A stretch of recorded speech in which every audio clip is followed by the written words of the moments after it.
Journalists generally have a sincere interest in learning about the work that we're doing and to understand it better, particularly in how to communicate it to their audiences, but also why their audiences should pay attention to it. So it's great to talk with them and kind of try and share that information so they can translate it effectively. It's really important in that case that we need to be sure that we're explaining things like data and methods and models in layman's terms, and give the journalists the words that they need to use. Don't expect them to translate it on their own and do it well, because they are, of course, not trained in our areas of research and expertise.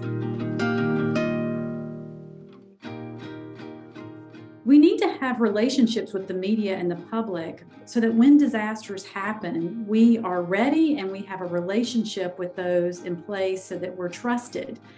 I think it goes a long way in undermining the work of those who would want to undermine the work of science, right? If we already have a presence in the public via the media, and in this way, the media, if they see us as someone they can reach out to easily and get good information from, then they'll continue to do so.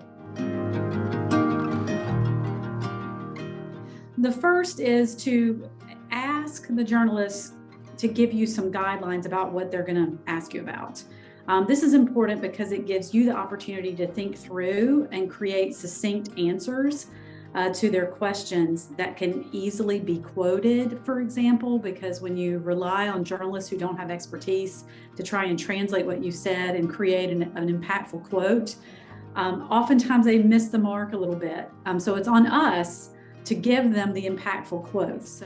The second is that keep in mind that most readers and listeners, it's been a long time since they were in college or high school and maybe have had a science class. So be very careful of the words that you use, especially those that have dual meanings to the public. Then lastly, I think I would say, be compassionate.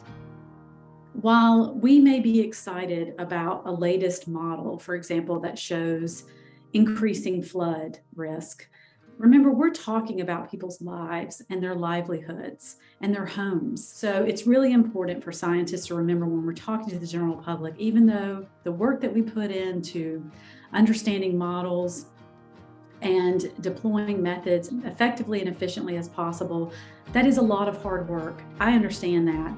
But we also have to think about some of the things we're talking about with people are really at that intersection of some of the most traumatic moments in their lives.